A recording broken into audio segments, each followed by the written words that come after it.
Another story for another time. Sharky's in tow. He is for Flooring Superstore. The show is for Access Communications. This guy is for Brian Golly. All right. Hey, did you see that Winnipeg Grey Cup logo? Text in to the Prairline Rentals text line. It looks like Kelowna. It does. Then you've never been to Canada. They're like, hey, let's go to a Grey Cup game. And you show up and you're expecting that. This place looks nice. It's like a St. Louis Beluga. It's, I don't even know what to make of that. Well, you think you're going to the woods, for starters, in some place where there's mountains and nice shiny stars. Like, it should be something. It should be really like something to show the wind, something blown over. Like that wind gust image they have of Mother Nature. Football on it. Like, there's nothing that says football on Grey Cup. Just the trophy itself. That's it. Just you have to know what it is. Let's read into it really deep. And what is the halftime show when you look at that logo? Aren't they announcing that tonight or something? E-Talk or something? Yeah. 5 o'clock. 5 o'clock our time. Who do you think it is? So there's no 55-yard line. There are no goalposts. Oh, sorry, too soon? Yeah. No, I already went there. I said they're moving the goalposts to the sides. A trick shot. You have to masse. You have to work on a masse kick. Maybe great guys from rugby. Who do you think the halftime show should be? Seriously, don't forget. Speaking of goalposts, don't forget my prediction: Brett Lawther, most outstanding Canadian in the Grey year. I'm sticking by it. Wow. Mm-hmm. Did you write that down, Coulson? I'm pretty sure I did. Okay. Coulson, got it written down? I made that call like Labor Day when you guys were all just ripping Brett. I'm like, no. We weren't ripping and we were critical. Yeah. Semantics. I don't know if rip is the right term. Yeah. Hey, you got it. You got to kick the ball through those uprights. That's your job, man. Yeah. One thing. Who do you think that Grey Cup to halftime show should be in Winnipeg? All seriousness. You had a choice. I haven't even thought about it. I can't believe it. We're a month out and they're just announcing it now. Like that to me seems like they're in a bit of a scramble, or have been in a bit of a scramble. And were they in a cash crunch? I mean, come on. They would have had that budget laid out a long time ago.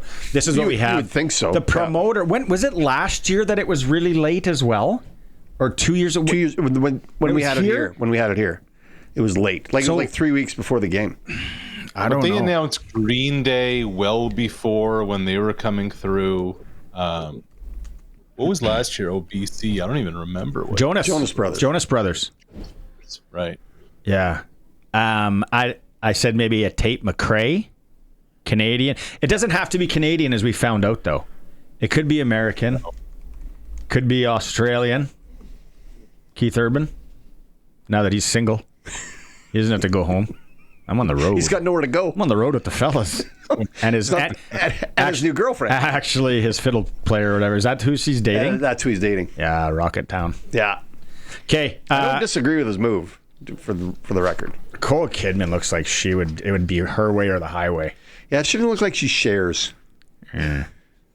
Right? She needs a spray tan. Okay, let's go with... really good sports show we got. Shares.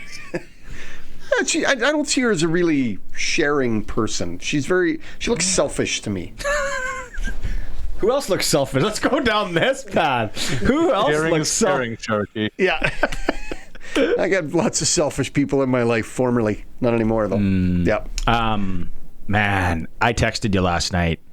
I took the over. And I was like, as soon as it ran...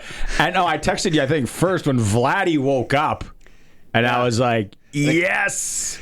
Based on that party, I think he sobered up and got into the game. What do you make of that game last night, Arash? They so needed it. They so needed that offense to get going. They unlocked something. For your 9-hole hitter to get you back in the game with one swing of the bat, Andres Jimenez doing that to make it a 2-2 ball game, and then that just kind of felt like it opened the floodgates. Springer got his, but to me, this was all about Guerrero. Like, you go 4 for 4, you get the home run, you get the extra base hit, and suddenly, after being 0 for 7 in the first 2 games, like, the air comes out of the balloon. You can calm down, like, all of those kinds of things. To me, it's still advantage Mariners. They're up 2-1. They have home field advantage, etc. but that Blue Jay offense that needed something got a lot. Guys, the most postseason hits in franchise history, 18. They tied it last night. So that's exactly what's needed with Luis Castillo coming up tonight. I thought Shane Bieber should get a lot more credit for this game than he's doing. I mean, trade deadline deal, but he was outstanding, I thought, last night, especially when they needed him to shut down the Mariners after the first. He was that rental piece that you get from Prairieland Rentals, right. Yeah, and you just use it hard for, and it's like, this thing was perfect for 24 hours. Yeah, good old Husqvarna. He gives up the 2-run bomb in the first, and you're saying to yourself, oh boy. Yeah. Right? Like, he didn't get out of the third inning against the Yankees. You're not quite sure. And this was the game. Literally, this was the game why the Blue Jays at the deadline went and got Shane Bieber. And Bieber absolutely delivered. And it wasn't just that he rebounded in the second, third, whatever. To be able to go 6 and then let the bats do their thing, that's the signature performance. That's the move, that's the time, etc. Like, that's why this move now was worth whatever they gave up. Prospects, who cares what they turn into? Because you're in the championship series, you're on the ropes, and your guy was absolutely electric, and they let them cook. They weren't shy about getting that pitch count up. You know, what did he finish with? 88 pitches, something like that.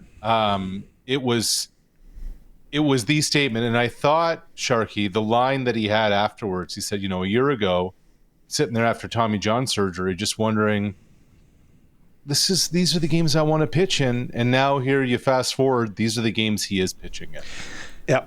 Tonight, the Blue Jays have 41-year-old, 3 Cy Youngs, though, under his belt, 2 no-hitters in a World Series with the Nationals back in 19. Matt Scherzer. What do you expect from him? What do we need from him? Well, what you need is the same thing. The question is, can you get it? Like, this is his 500th career start. Wow. I covered those Nationals in 2019. I covered their entire postseason run. Scherzer was electric. That was 6 years ago. I think it's a real question of what Max Scherzer are you going to get? What performance are you going to get? I don't think anybody knows, Scherzer included. Now, he came out, sat at the podium yesterday and said, yeah, I've been dealing with some stuff, but it doesn't matter. When it's time to post, you got to post. He claims, guys, that he's gotten a lot of the stuff that was bothering him out of the way and that he's finishing his pitches better, et cetera, et cetera. We're going to find out tonight, what Scherzer is, how much length he can give them. These are a couple of the big questions. Like, 500 career big league starts in the 2000s, only 3 others have done it. Verlander, Sabathia, Greinke. And now here's Scherzer on his 6th team trying to do it in the biggest game of the season. I would have thrown in Nolan Ryan for some reason. Look, in the 2000s. Yeah. Oh, what about Hershiser? Back in the day, how many did he throw? I don't know. I was a big Hershiser fan. I like Scherzer going tonight. I do. He's had a lot of rest. Oof. I mean, he had a lot of rest. He's got a chance, like he says, to fix whatever was giving him trouble. He still throws smoke, right? Like he can throw the ball. I like it. The issue, Sharky, is they have no other choice. That's what I was going to ask you. That's the next point. Yeah. Right. So it's Scherzer for as long as he's going to go. You hope it's at least 4. Do you then go Bassett as the long guy who got in for an inning or whatever of garbage time on Monday just to find out what's there? That's the question. Tomorrow it's Kevin Gausman. So you know what you have there. Today is a patch together whatever you possibly can to get yourself through the ball game, and we'll find out. That's how they beat the Yankees in Game 4. So I like it. But that, and again, casual guy here, just really started on the wagon 10 days ago. That them kind of blowing out Seattle and having things in control there. How much does that help them with arms that they saved? 0. Okay. Look, and I mean this sincerely. Like, everybody at this stage of the season is gassed. They're wiped. They've used a lot of the bullpen, etc. Okay, gave them a blow for a day. There's no momentum carryover from last night. Today's an entirely new day, an entirely new starter, an entire new situation. Anthony Santander, not in the lineup to start the game. Addison Barger is starting in right field. Ernie Clements at third. Kiner Falefa is going to start at second, just because Kiner Falefa's, historically had good numbers against Castillo, 5 for 13 with a homer and a double against Guy. So there's very little carryover in all of this. They got the win they needed. I think that helps them not come to the park with angst, but that's really about it. There's a big difference 2-1 and 3-0, and I think there's a little more comfort as they come to the park tonight preparing. And I like this pitching by committee and using Scherzer for 4. If they could get 5 out of him, it'd be amazing, but I think they're going to get 4 out of him, and I think he's going to do just fine. Yeah, other than Bassett, there's not really a long guy left in that bullpen. Eric Lauer was the guy, but they've now kind of reduced him to an inning and a third, maybe 2 innings. It's been 3 weeks since he pitched even 3 for a guy who, as a starter for the early part of the season, kept him going. So that's why, to me, tonight is a 2-pronged attack with Scherzer and then Bassett. But it just all depends on how the not-so-young fella anymore performs. Yep. Okay, we only have about a couple minutes left here. I want to get some CFL with you. Edmonton into BC tomorrow night. I think you would agree, game of the week? Game of the week. Edmonton's the team you just don't want to play. They're hot. They've gotten it going. There's stuff happening there. I still go back. If they hadn't lost to Toronto and Hamilton in back-to-back games, where would they be? They're running the football so effectively. I don't know what's going to happen, guys, with the MOP thing, but second half MOP, to me, it's Rankin in Edmonton. This guy has been a one-man wrecking crew. Who's been able to stop him has changed their season. So, but BC's playing really good football, and they have really good quarterback play. So it's an intriguing matchup. It is a very intriguing game, without a doubt. Yeah. They got themselves into too big of a hole early in the season.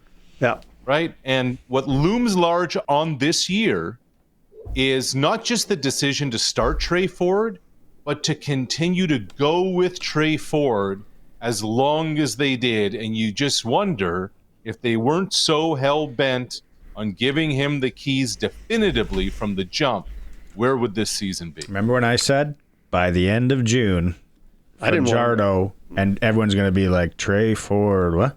I didn't want him to start from the beginning. I didn't think he was a better quarterback than Fajardo. It's a very intriguing matchup. And then, quickly here, 30 seconds. What do you think of all these, the Riders obviously resting guys. It's a smart play, hands down. But then all the other talk about teams saying, well, that's going to screw us. Too bad. Too bad. Don't like it. Win games earlier in the year. You won't be in this situation. That's right. I'm still waiting for Corey Mace versus Trevor Harris, Netflix, Jake Paul versus Mike Tyson. When do we get to see that? I don't think that's coming out. I'm going all in on Corey Mace to win that. We all are. Knockout. Yeah. What if Trevor's quick? What if he's left-handed? That's the worst. When he used to get into those dust steps, I'm like, oh, damn it, wrong side. Trevor wouldn't like. If Trevor can just run around and dodge bullets for 2 or 3 rounds, I think all those Western pizza slices that the coach fried chicken, his fried chicken, rope-a-dope.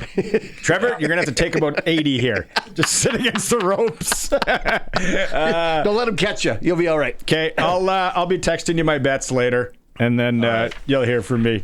See you, Arash. Thanks, buddy. Thanks, man. Hey, boys.